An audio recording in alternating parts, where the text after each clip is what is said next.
What a great question. Liam Crowley of Comic Book here with the AEW owner, founder, CEO, president once again, Mr. Tony Khan. Tony, always a pleasure to see you, and thank you again for taking the time. It's my pleasure. It's great to see you, Liam. Thanks for having me on, man.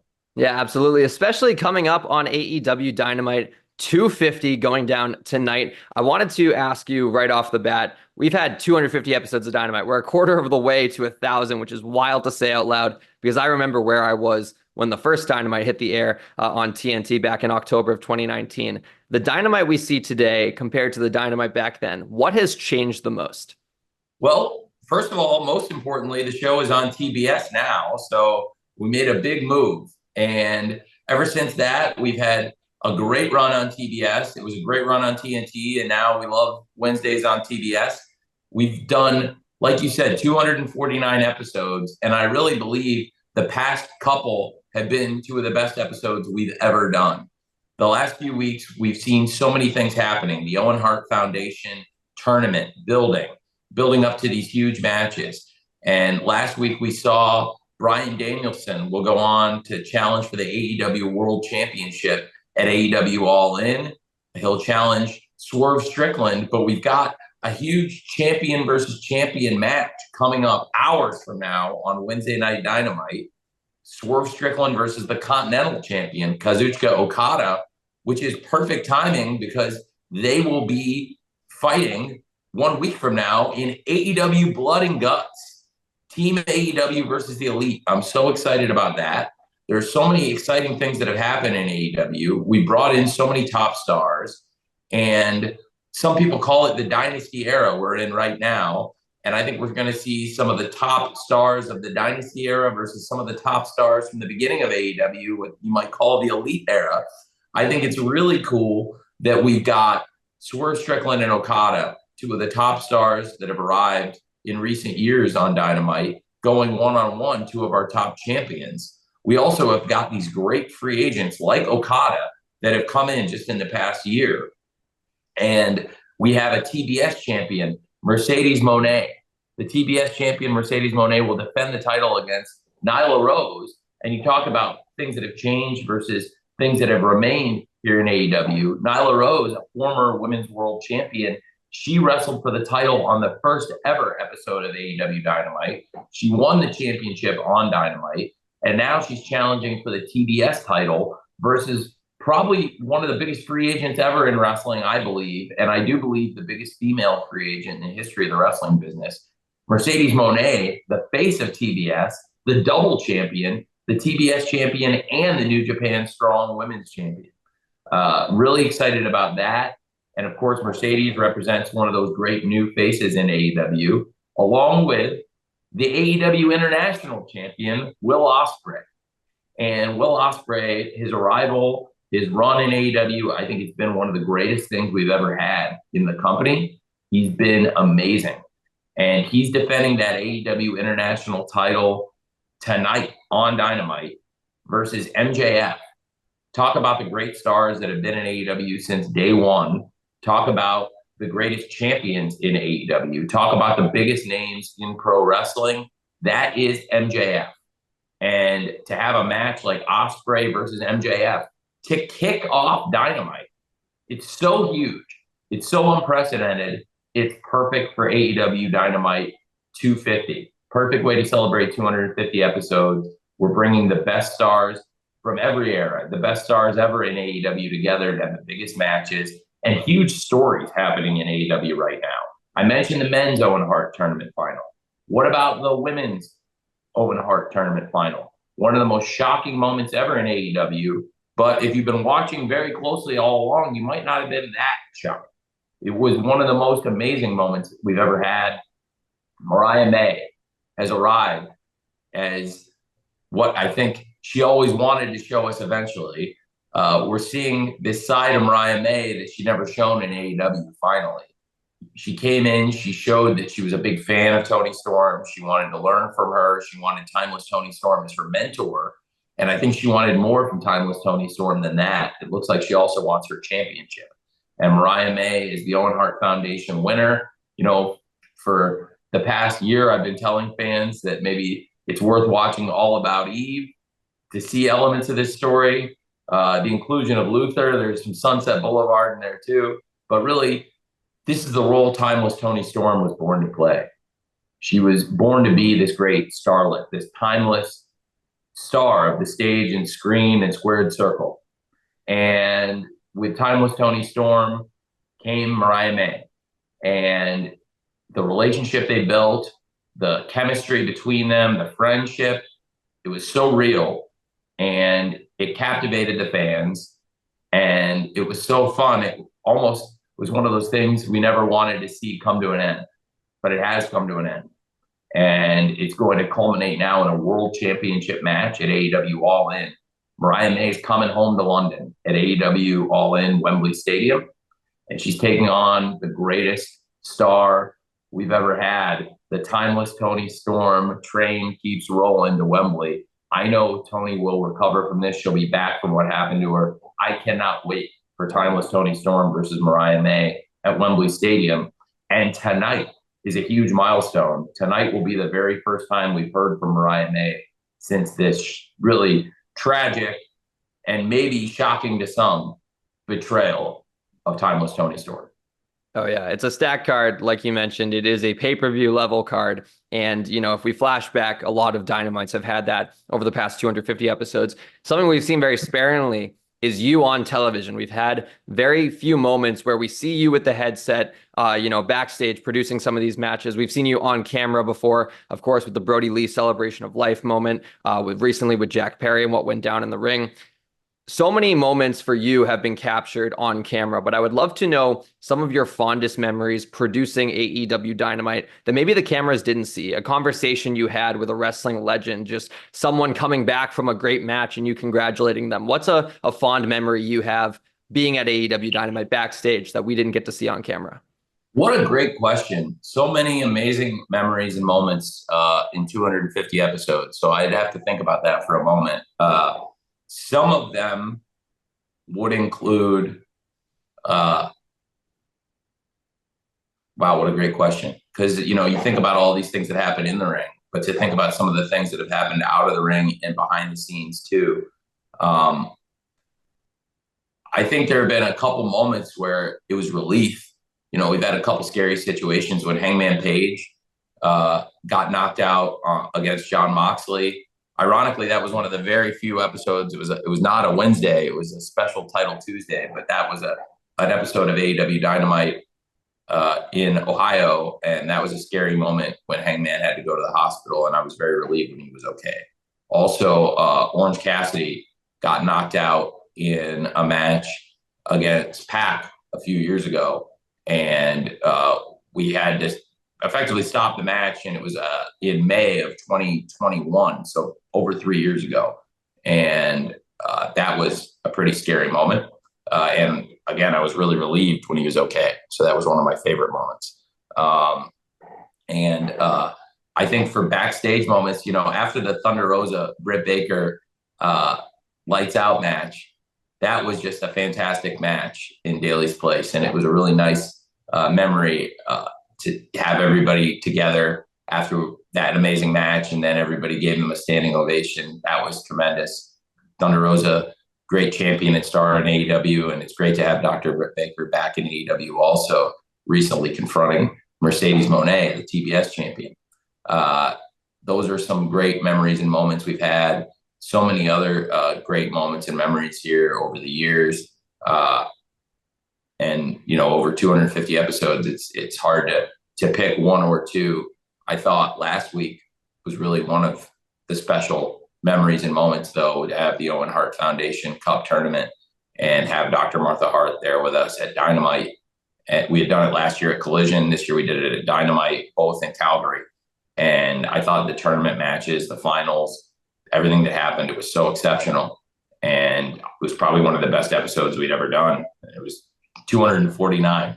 So I thought that last week was pretty great, but so many great memories and moments over the years. Having Shaq in AEW, Shaq's one of my heroes. He went above and beyond for us. He's such a kind person, shook everybody's hand, every person backstage, everyone on the crew, everybody working in AEW, even some of the enhancement wrestlers. He was just so kind to everybody, every person there. And he set a great example of what a leader and a big star should be. So we've had so many great things in AEW, so many awesome things over the years. When Kenny Omega has been here and been healthy, when the Elite were pulling for the good of AEW, we set up that first Stadium Stampede in Daly's place. That street fight was really something to behold. So many great memories here over the years. And now you're really making me think about it all and building this montage in my head for Dynamite 250. But no, it's really, really great. And thanks for asking. Yeah, well, I guess this next question might be a little hard to answer because I was going to hit you with some rapid fire superlatives for AEW Dynamite. If you can just give me the first one that comes to your head, Sure. I think that'd be great. What is your favorite AEW Dynamite debut? Sting at Winter is Coming 2020, the arrival of Sting. I feel like I could have predicted that one. Favorite AEW Dynamite return? Darby Allin in Atlanta in February 2020 to set up Revolution, coming out of the Jon Moxley versus Jeff Cobb match. Awesome. Favorite AEW Dynamite title change? Mr. Brody Lee winning the TNT Championship in Daly's place to close out Saturday Night Dynamite after the playoffs. Oh man, I still remember the pin. Didn't hook the leg. It's a visual that's tattooed in my brain. Favorite AEW Dynamite promo? Jon Moxley coming back from treatment, and when Jon Moxley's first interview when he came back, I thought was super powerful, and he wanted to talk to the fans, and that was a completely real moment. And I'm so glad that Jon came back and that he's done so great, and very proud and appreciative of Jon. I really owe him a lot in wrestling and in life. So probably when Jon Moxley came back to AEW. I was going to say the Jon Moxley post All Out 2022 when he talked about what the AEW World Championship represents. Oh man, if I'm ever having a bad day, I go back and watch that promo and it fires me up. It gets me ready to go to the gym. Favorite AEW Dynamite match? I'm going to give a men's and a women's. Hangman Page versus Bryan Danielson, 60-minute draw. Winter is Coming 2021. And Thunder Rosa versus Dr. Britt Baker, lights out match, St. Patrick's Day Slam 2021. Awesome. See, the fact that you have to think so hard shows, how many moments we've been able to make over these past, almost 5 years now of AEW Dynamite. It is wild to say out loud. Moving to the wider range of AEW outside. I love this. I want more superlatives, damn it. Those are the 6 I got because those are the 6 that'll fit into the 1-minute clip we'll share on social media. If I go beyond that, then we're going to end up having to make a mini documentary. But This is why you're the master. You're the absolute master of this, Liam. You're the best. I appreciate it, Tony. Outside of just Dynamite, though, a person I did want to ask you about because recently you were asked about Ricochet, and you kind of gave a no comment because at the time he was still under contract with another company. Now Ricochet is officially a free agent. So I wanted to pose the question to you, just your thoughts on Ricochet as an in-ring talent, as a performer, and if you'd like to see him in AEW one day. I'm a huge fan of Ricochet. I think he's a great, great, great wrestler. He's been involved in matches against some of the top stars in AEW. Ricochet has a great history in New Japan Pro Wrestling. He's been a champion there and a top star. We have great collaboration there, and I love the history of New Japan, and I think he's a big part of it. And during a great era when a lot of our top stars were wrestling there, he was a big part of it.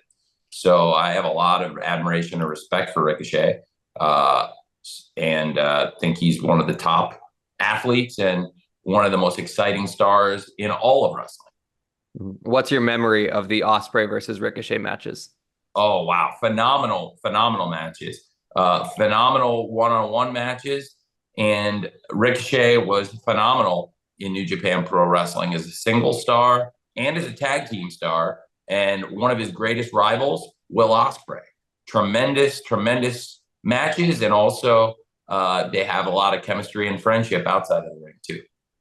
I brought up Will Ospreay. You mentioned him earlier on this interview as someone who's been a tremendous signing for AEW. Recently, a report came out, kind of behind the scenes of his role going into Forbidden Door and how much he wanted to elevate the talent around him. No pun intended. That is his entrance theme, after all. I would love to just hear you talk about Will Ospreay becoming not just, a big presence on AEW TV, but have you felt him becoming a locker room leader just, a couple months into his full-time AEW run? Yes, I think that absolutely Will Ospreay is a leader in AEW's locker room. He's one of our top stars. He's come in this year and he's become the international champion. He's been involved in some of the best matches on AEW Dynamite. He's had some of the greatest matches in the world. And since he arrived in AEW, he's been bringing that to us. He's been having some of the best matches in wrestling for us in AEW. He's also a great mind. Will Ospreay has great ideas. He brings up things to me all the time. And I think, wow, Will, you're a genius. That's a great idea. Yes. And I love working with him. I think that he brings so much in and out of the ring. And right now in the world of pro wrestling, absolutely one of the top stars. And I think arguably the number one draft pick, top star in the future of wrestling could be Will Ospreay. That's one of the reasons I'm so excited for tonight. I think these could be like the top two picks in the draft. This could be like, one of those things you'll remember for a long time to come. It's when you see the number one pick and the number two pick in the draft match up, it's like Shaq and Alonzo Mourning. To me, that's what this is, to get MJF and Will Ospreay one-on-one for the international title. That is so awesome and so huge to me. It doesn't happen very often. And, there have been a lot of drafts where there was a lot of debate, Andrew Luck and RG3, like I said, Shaq and Alonzo Mourning, and, you get great players at the top of the draft.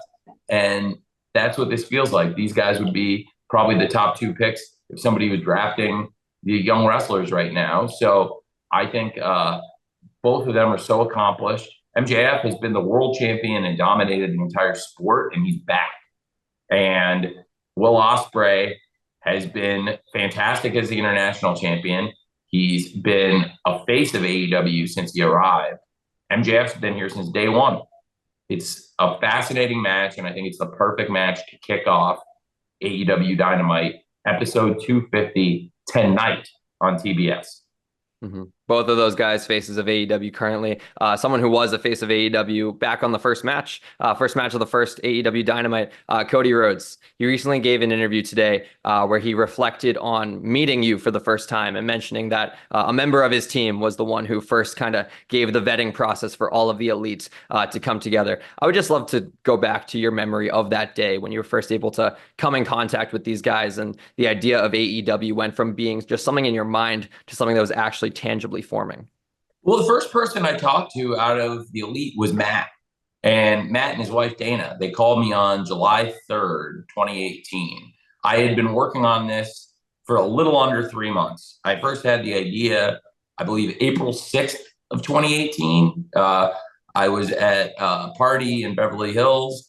I was with my friend Kevin Riley, who was at the time the president of TBS and TNT. And this was before my good friend, Mr. David Zasloff, had taken over. And it was a different era. It was still Warner Media. It was not Warner Brothers Discovery. We had not grown and added this great conglomerate and become this super conglomeration of Warner Brothers Discovery yet. And it was a different time. It was really exciting.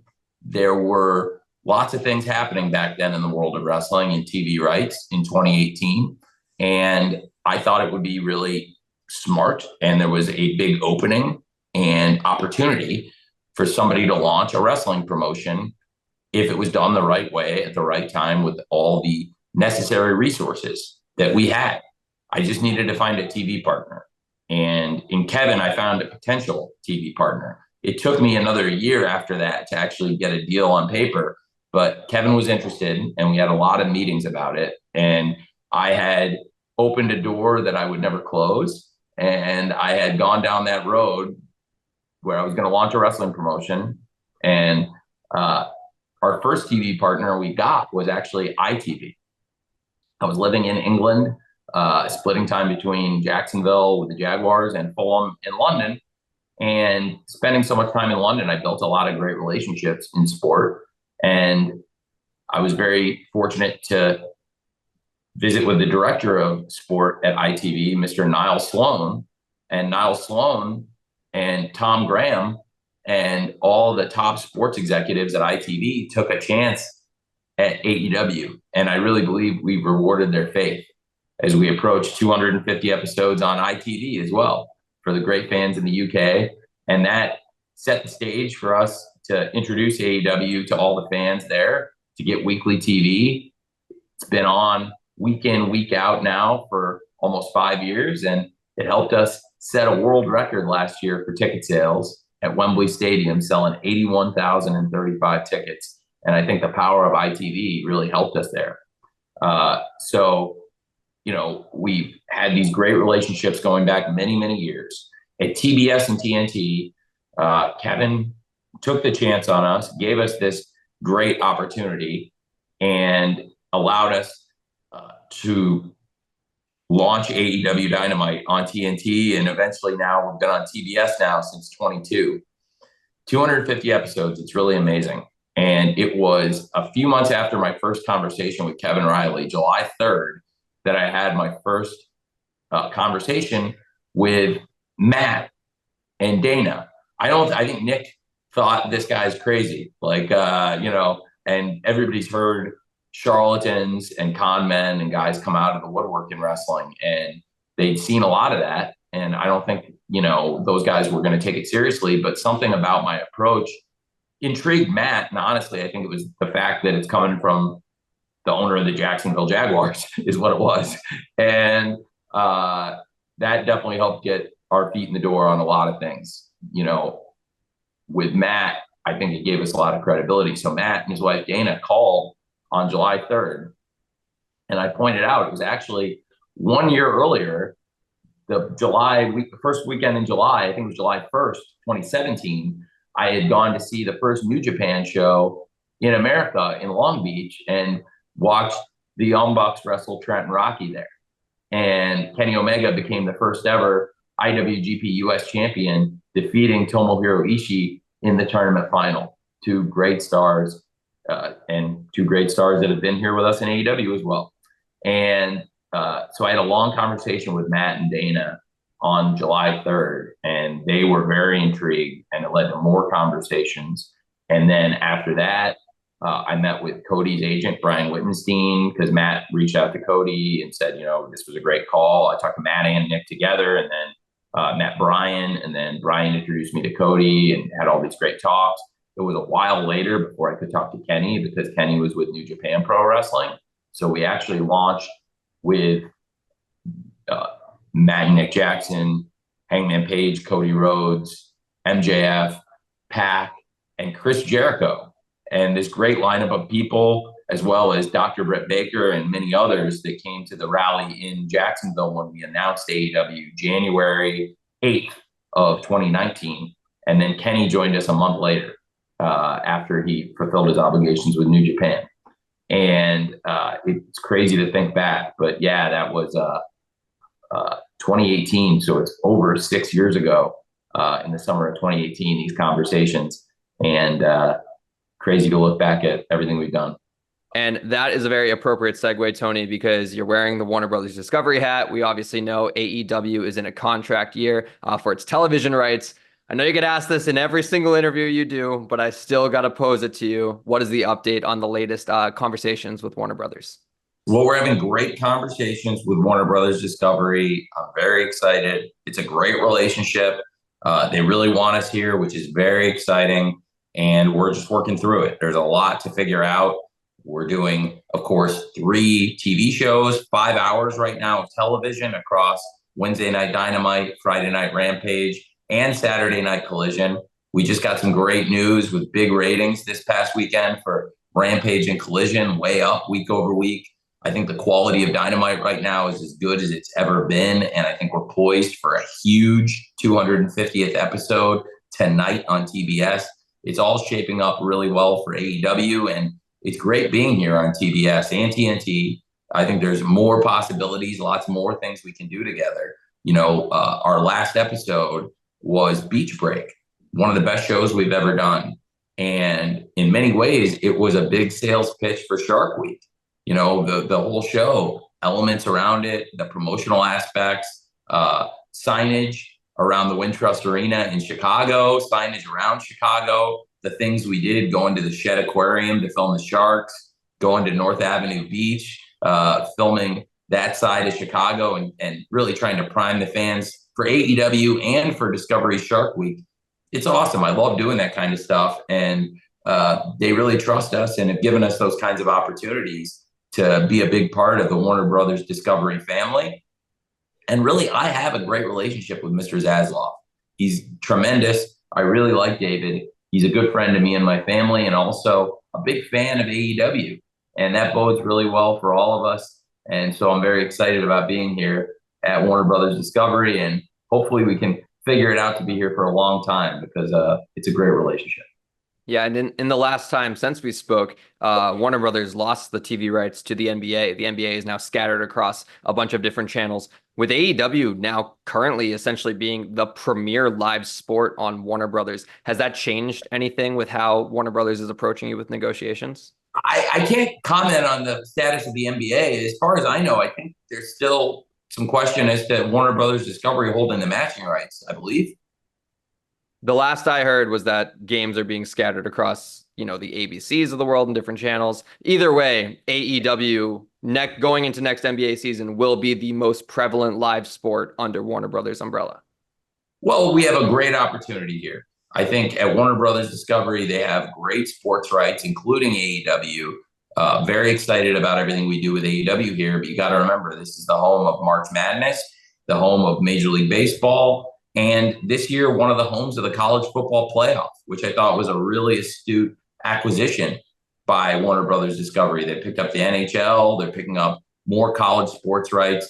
I think they're doing some really savvy things. Very interested in what's happening with Venue Sports also, the collaboration that includes Warner Brothers Discovery for streaming sports. So a lot of interesting and exciting things happening. I'm still not sure what the future of the NBA is. I think there was still some question as to what's going to happen with those matching rights. And I don't think that's a done deal yet, to the best of my knowledge.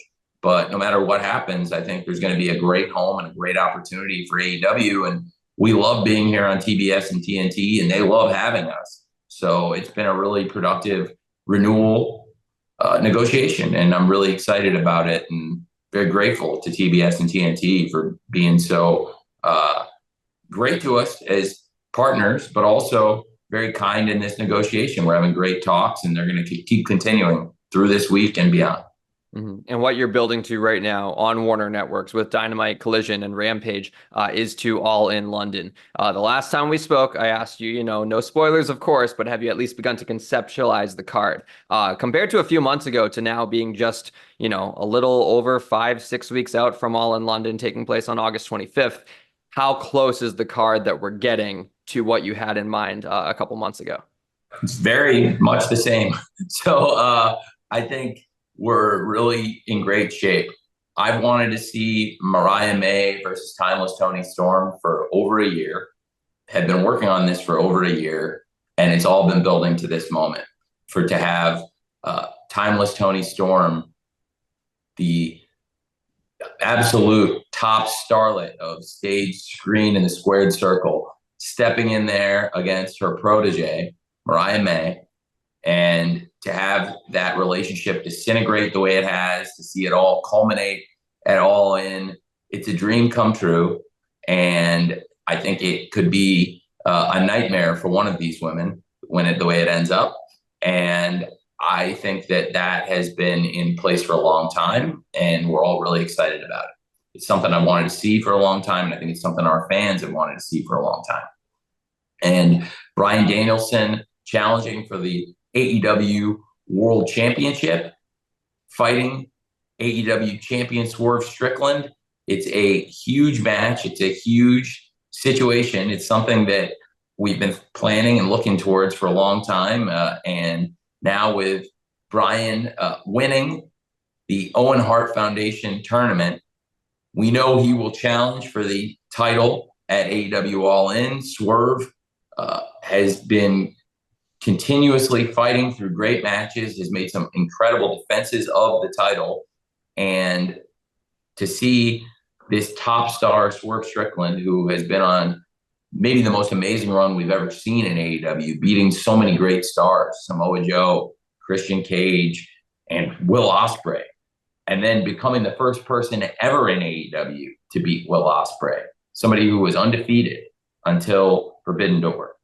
Swerve is on this amazing run, and of all the impressive things he's done now, to go in for what he has dubbed Bryan Danielson's final countdown. As we know, Bryan approaches his final year of in-ring competition, his final year wrestling full-time. I think this is something really special, and I think it's going to be a special night, and there's more to come. I can't wait for tonight's Dynamite 250. I think we'll continue down this path to All In, and absolutely, we're looking at a great, great show at Wembley Stadium, and it's going to become crystal clear very soon where we're heading, and it's going to be a big, big year for AEW, and yeah, the card is in great shape for Wembley Stadium. It's awesome to hear. And on the topic of stadium shows, report recently came out, might be looking to do a stadium show stateside, possibly looking at Texas. We obviously have the mini collision residency happening in Texas coming up on the path to All In London. I feel like you're not going to tell me anything specific about a stadium show happening in the States, but I would just love to know if you feel like AEW is in a place right now to be able to run a football-sized stadium here in the United States. Well, it's not something that we would be looking to do anytime here in the immediate future, but it is an exciting idea and something I think that we absolutely could do, and something that would be very interesting. And, I can't comment on the accuracy of such reports or the immediate future, but we've had great shows over the years in Texas. We've never done an AEW pay-per-view in Texas. We've done a lot of Ring of Honor pay-per-views there, and a lot of AEW's biggest TVs have been in Texas. But the one thing we've never brought is an AEW pay-per-view. And Lord knows there's a lot of demand for it. So it would be really interesting and exciting. And I think that would be a fascinating thing for us to try. But we are very focused, speaking of the biggest stadium shows, on AEW All In London at Wembley Stadium, August 25th. And really all eyes are on tonight on TBS. What's to come tonight, 8 p.m. Eastern, 7 p.m. Central, live on TBS. 250 episodes of Wednesday Night Dynamite tonight. Yeah, here's hoping we get All In back stateside. But at some point, I feel like in the next 10 years, I feel like that is definitely a possibility. Tony, one final question I'll hit you with, because every single time I attend one of your post-show press conferences, I always see you with a coffee cup in your hand. What is Tony Khan's coffee order? Black coffee. That's it? Yeah. Hot or cold? Very hot. Very hot. Immediately? Like you'll burn the roof of your mouth?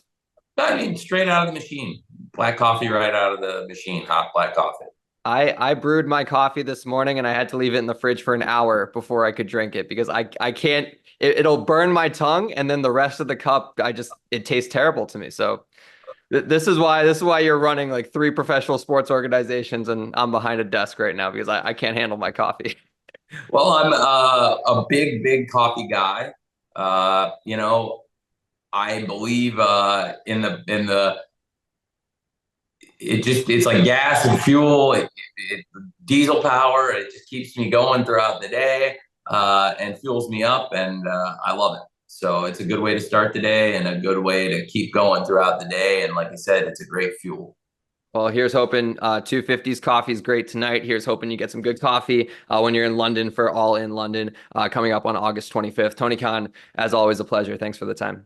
Hey, thanks, Liam. It's always great to see you, man. And I'll see you tonight on TBS for 250 episodes of Wednesday Night Dynamite. It's going to be a great celebration, and I think it's going to be one of our best shows tonight. And we're on such a great roll right now. Everybody's got to check it out, TBS tonight.